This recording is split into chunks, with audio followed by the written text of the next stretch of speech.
Hello everyone and welcome to another edition of StreamTime Sports. I'm your host Nick Meacham, CEO at Sports Pro.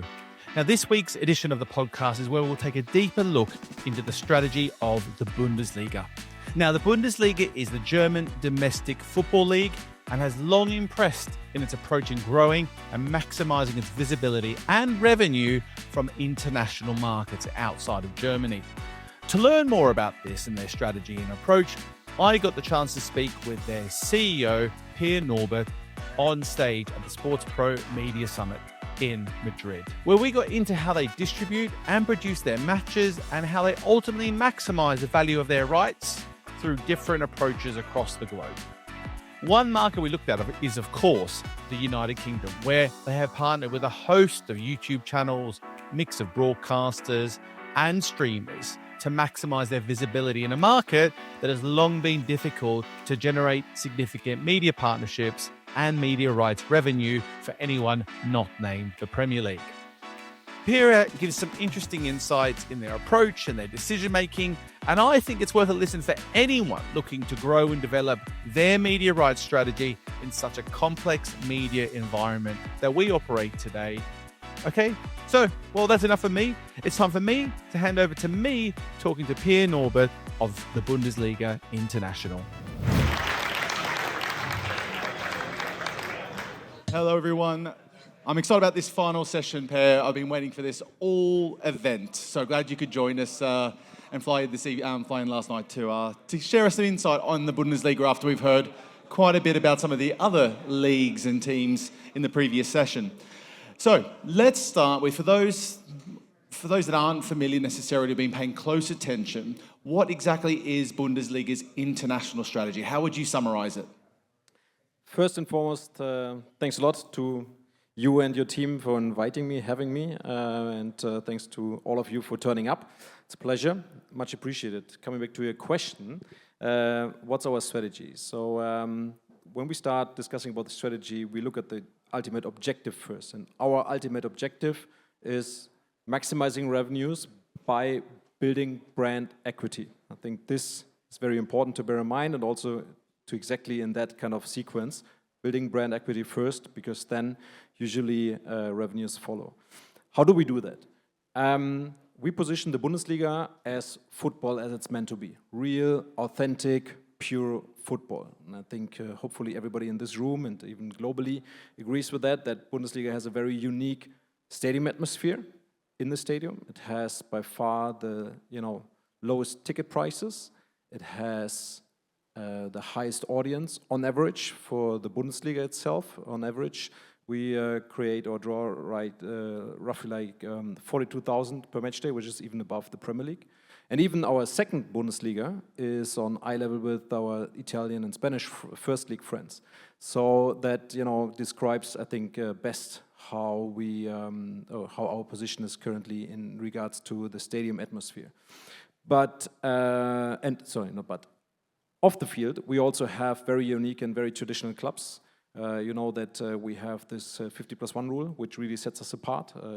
For those who are not familiar with that one, all our clubs are owned, or the majority of our clubs are owned by the fans, and the fans have the final say when it comes to decisions being taken in their annual assemblies. And then on the pitch, we have global stars and especially local heroes. For example, we have the most Asian players, and we have had more Asian players than all the other 4 top leagues combined. We have had the most US players, and we shoot the most goals. Someone could say because that's because of the shitty German goalies. I'm not sure whether that's true or not. We also have pretty young squad. We have the highest number of shots on goal on average. We have the highest number of chances created of open play. We have the best fair play. So the on the field there's a lot going on which really sets us apart from the other leagues. And then when we speak about our international strategy after the positioning, how do we bring this to life? We have our marketing mix which we created when we started our marketing activities back in 2018, based on the idea of football is meant to be, and that starts with the media product. For those who are familiar with our media product, we have a state-of-the-art, technical and content media product, even usually rated above all the other leagues by our media partners each year. We have we have like our own and operated, like the content marketing.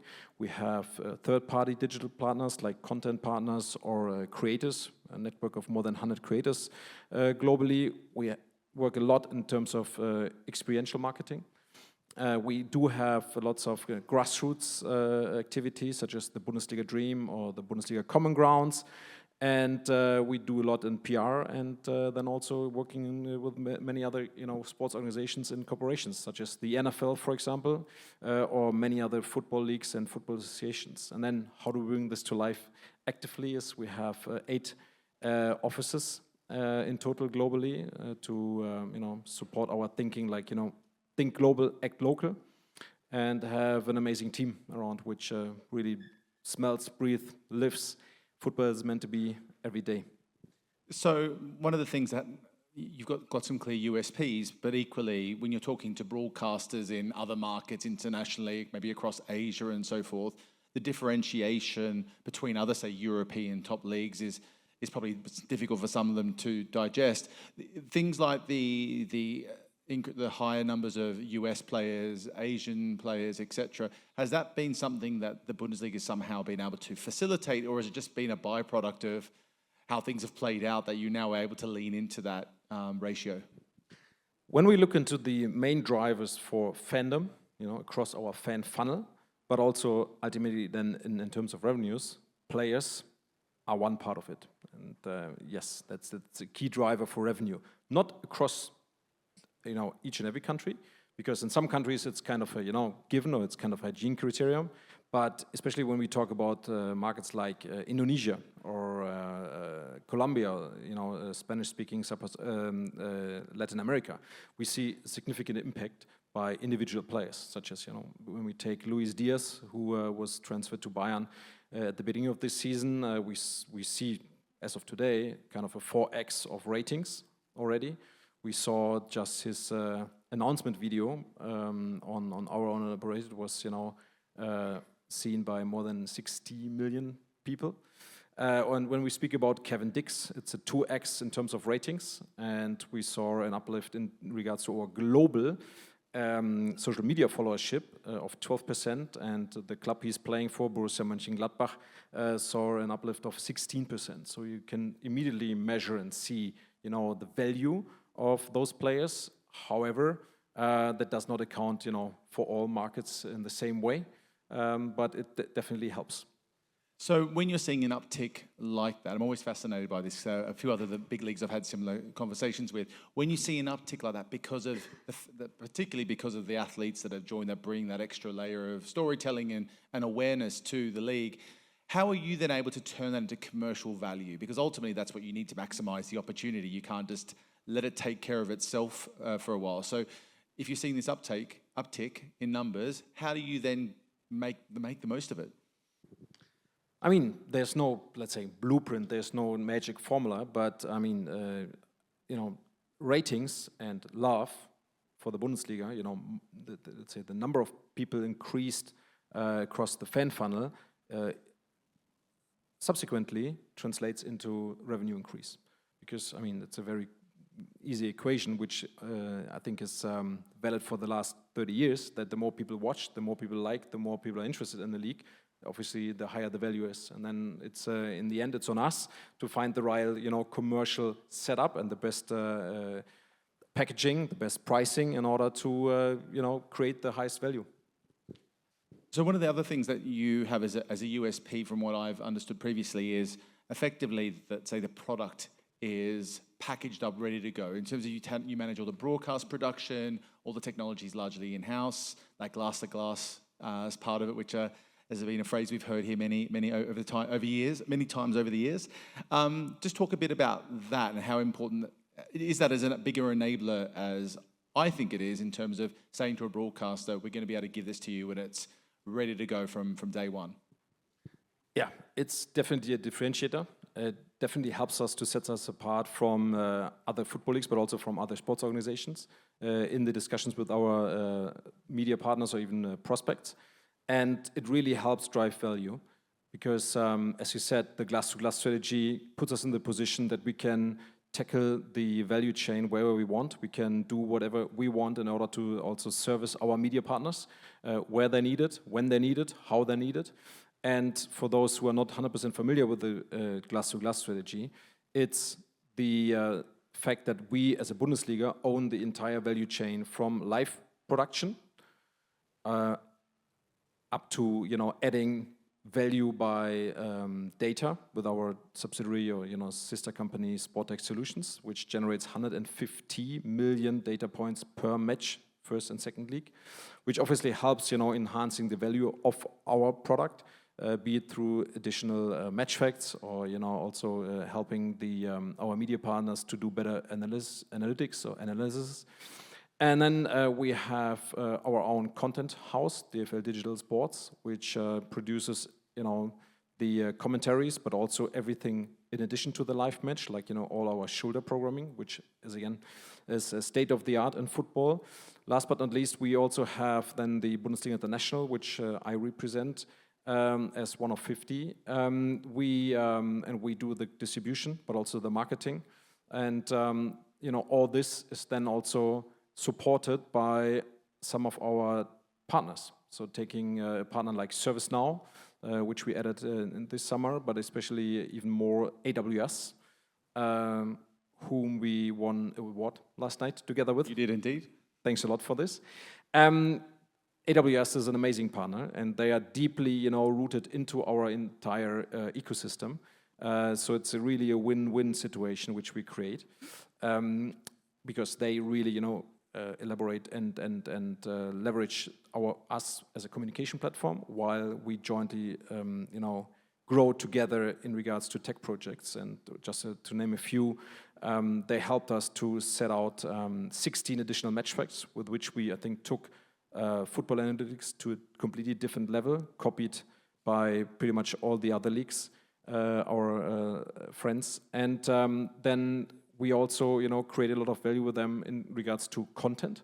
So I think there's no panel discussion today without mentioning AI. Yeah. We produce a lot of content together with them, hyper-personalized content, localized content, and they're helping us, to decrease, the efforts by 50%. So productivity gains by 50%. We have doubled the time spent in the app by our users by leveraging those technologies, and even increased the retention of the app users by 67%. So this is deeply rooted into our system, and I would say this glass-to-glass approach is really setting us apart. I mean, it must be one of AWS's most successful partnerships, I think, globally, and evident by you winning an award last night. Clearly, that is all the validation they would need. I just want to make a point of your description there of that key differentiator, the fact that if you're talking to a marketplace, say a linear broadcaster in Asia or what have you, and the ability to say, they might be looking, we want football in our suite of programming, the fact that they can come to you and take that almost out of the box effectively because you've done so much, I think is a huge USP when you're probably competing and having similar conversations with they're having similar conversations with some of your European counterparts. So I think that is a really big differentiator that is sometimes lost on some of the wider industry. Just to add on that, also the fact that we are, from my point of view, the league which is working closest with the clubs, puts us in the position that we can pretty much facilitate most of the requirements asked by our media partners. So if there's an Asian media partner saying, I want to have a midweek interview with whoever it is, like Harry Kane, yeah, that's possible. We don't need to ask any kind of a service provider. We can immediately say yes or no. We can immediately, contact our clubs. We can immediately facilitate this, and that's really helpful. So one of the hot topics for this year's event has been YouTube as a platform and as a destination for live sports especially, but also the use of working with creators to distribute content.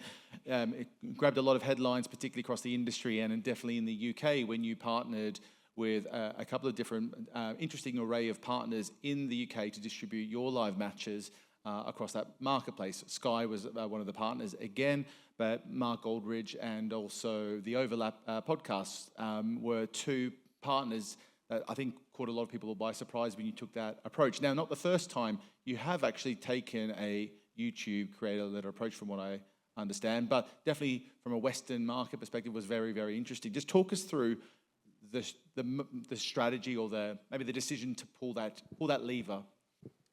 I'm surprised this question comes quite late in the discussion we have. Well, you were saying so much good stuff earlier. I didn't want to use it too early. Going a few steps back, when we speak about international strategy, I think we have to bear in mind that Bundesliga in Germany is by far the biggest beast in town, right? I think there's hardly any market globally which is so monothematic than Germany and football. Even in the UK, for example, I think the number 2 and number 3 sports are, obviously there's a gap between football and number 2, but I think Germany it's a huge gap. But internationally, we have to realize, and sometimes it's a little bit hard for us, for our stakeholders, that we are a challenger brand. Looking at the revenues, we saw that in the previous panel, they are different to the Premier League, for example.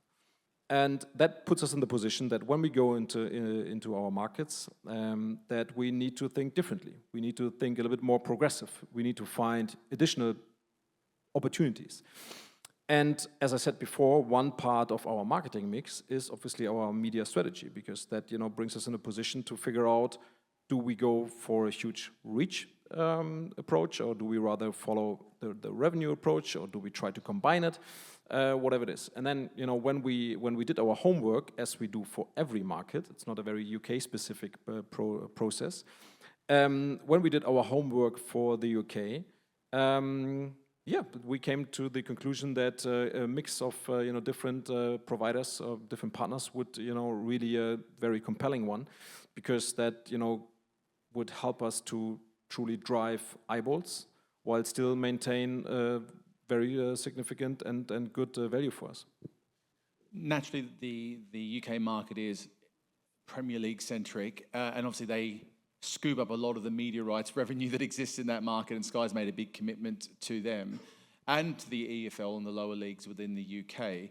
Did you find that therefore that was one of the leading factors there, that basically they have seemed to become very, what would you call it, like prudent, I suppose, with where they're investing in their media rights to get that further exposure with a Sky, and instead you had to take a bit more control of your visibility and taking a different approach looking at the YouTube angle? I think it was less a financial discussion. As you pointed out, it was much more discussion around, do they have enough space to distribute and broadcast additional content after they gained more rights from the Premier League, and even added the EFL, as you said. And then their conclusion was they desperately wanted to have the top match, the Bundesliga top match, but they didn't find additional space for other matches. And then some of our stakeholders forget that in the UK you still have this fact of blocked hours, which is an interesting one. One day, that will go, but until then, we're the UK stuck with it. Yeah, which also doesn't help us, because we play usually 4 to 5 matches in parallel on a Saturday afternoon, 3:30 German time, and that those matches fall exactly in the blocked hours, which means that we can only sell roughly 50% or even less of our matches in the UK. And given the fact that Sky were to retain the top match, so we had to find additional solutions for the remaining matches. And then, exactly as I said before, we were testing and looking into each and every angle and trying to figure out what's the best setup for us, with the ultimate conclusion that we found some new partners which might have raised some eyebrows, and I think the expectations or the engagement met our expectations, but the response to the UK deal blew past them. And maybe we can even do kind of a field research. What do you think about it, and why do you think it was discussed so much? I haven't had anyone turn the moderator role backwards on me. I think it was a great move. I particularly think with you need a destination, need a channel. My next question to you was going to ask, and my question was when I saw it, is why not just lean into your own channels? Why are you working with third-party providers? And how did you get to that point? Because that was a bit, I think, some fans might just not understand. I get you reach a new set of audiences by doing so, but the journey to find those channels and those people isn't an obvious one. So there's going to be a marketing part to that. So that was a bit that struck me, was using other parties rather than just leaning into your own channels on that platform. So did I answer that all right? that helps. Thank you. To lay out the current setup. So on a Friday night, there's one Bundesliga match, and we are broadcast in the UK now on the BBC player. So in the BBC environment, we have teamed up with 2 streamers. We even stream on our own YouTube channel. In addition to that, we're pretty keen to find streamers like Mark Goldbridge and The Overlap in order to help us promoting the brand and leverage their existing followership. And if we look at the results already, we see that in a like-for-like comparison between the previous or the Friday night games in the previous cycle versus today, we have a 15 to 20x in terms of viewership on a Friday night. And if we look into the target groups, it's very interesting, and I think it was brought up by our friends from YouTube earlier today, that 55% of the people consuming through YouTube streams are between 13 and 34. If you compare that to the average, or the age of the average Bundesliga fan in the UK, which is 42, which pretty much equals to the generic football fan in the UK, that also helps us a lot, driving eyeballs in the younger target groups. So you're working with these partners to get enhanced distribution. It's delivering solid numbers for you. What I'm curious is, how do you make that work for you? You talk about brand equity, but also, therefore, commercially, ultimately, there's a point that's got to pay back, not just for you, but also for the people you're working with, the creators you're working with, and the other platforms. The good thing is, we pretty much maintained the same value. The challenge for us is, in the past we had one partner, and now we have multiple partners. We obviously have to service, we have to, speak to on a daily or weekly basis, and that creates a lot of, or comparatively more efforts on our end.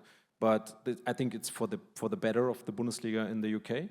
And if we then look at the feedback from our media partners so far, it's very positive, because they are demanding more and more content on a pretty much weekly basis.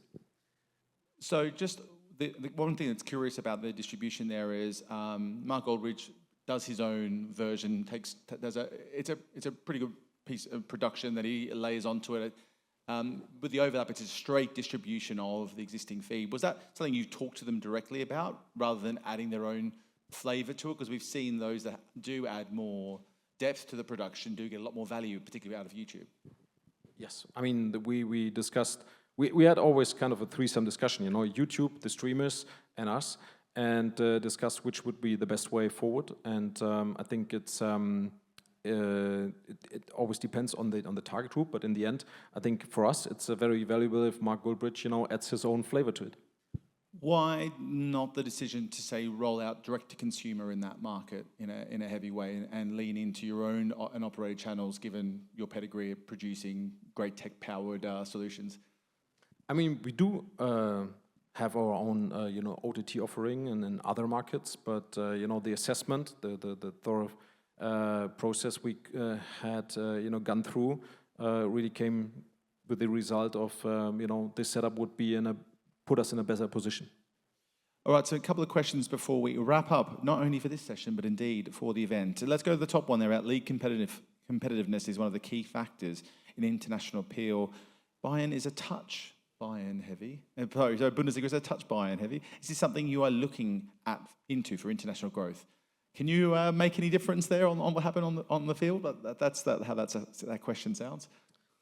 I mean, I would see it from a different perspective. I think what Bayern is doing is very, very impressive. If you look at their, performance so far in the Champions League this season, again, I would say not too bad. We saw PSG on the stage before, and I think they had to learn it the hard way that Bayern is very strong at this stage.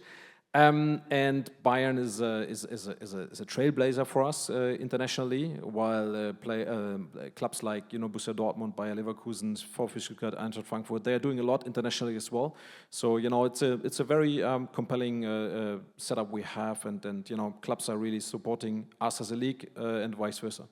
There was an interesting, so we've had Dime Media at the event previously, and the chairman and CEO have obviously had roles at the Bundesliga, and now the DFL has taken investment in that platform. Can you tell us what the reasoning there was? Finding a good and interesting partner to jointly work on the future. So something that I think DFL for Equity was a project previously, is that something that's still rolling then as an initiative? Is it defined as such, or is that just on an opportunistic basis if something opportunity presents itself? So, I mean, the Dine opportunity came independent of DFL for Equity. Yeah. DFL for Equity is still rolling. It's more like a tactical, opportunistic Yeah. approach, and the Dine is more like a strategic investment. So looking back home for a second, obviously you're focused on international, but can you just give us a state of how you're seeing how the DFL is seeing the local marketplace in general? Is it obviously there's changes afoot with what's happening with RTL and Sky Deutschland as well? How do you see the market overall? I mean, first and foremost, national is not my remit, nor is it my credit that we were able to create growth at home, what others couldn't, which is great. In regards to the shift in our landscape, I think we are looking very positive at the acquisition of Sky Deutschland by RTL, because that puts Sky into a position that now decisions going to be made in Germany, from Germany, for Germany. Not saying that Comcast in Philly is not a great partner, not at all. Sky and Comcast were great partners, but I think if Sky is going to be part of a family-owned media house, one of the biggest media houses worldwide, and run in Germany, I think that helps a lot also to on their end to take decisions which are very entrepreneurial and they fully understand the meaning of the Bundesliga for the German market. Final question here. I want to just quickly talk about the US, if I can. Big market for all of sports. World Cup's coming. You've got a pretty big deal there, deal out in that market. It's been a focus for you for some time. How do you see the US for you playing out longer term? Do you have any maybe concerns that you're going to be able to keep and grow the media rights revenue in that market? Because there's a lot of competition out there and a lot of change happening over there. Where do we start? So in order to prepare us for the future in the US, we teamed up with our friends from Relevant September last year. I think there was quite a wise decision, not because I've taken it, because I was only partly involved, but I think it was the right decision in order to have a strong partner in a very strong market, which is going through some challenges as well at the moment for international rights holders, especially those who are not premium. And I think the NFL, the NBA, the Premier League, the Champions League, they all have great contracts there, and I'm pretty sure that they will also see a bright future. I think for most of the other leagues, it's going to be a very interesting market in the future. We are pretty confident that, let's say, the final outcome of our process will be great for the brand equity as well as for the revenue side. Great stuff. Well, look, we have run fast out of time, but Per, really thank you for joining us and sharing us a little bit of insight into the Bundesliga's international strategy. Thank you. Thanks for having me.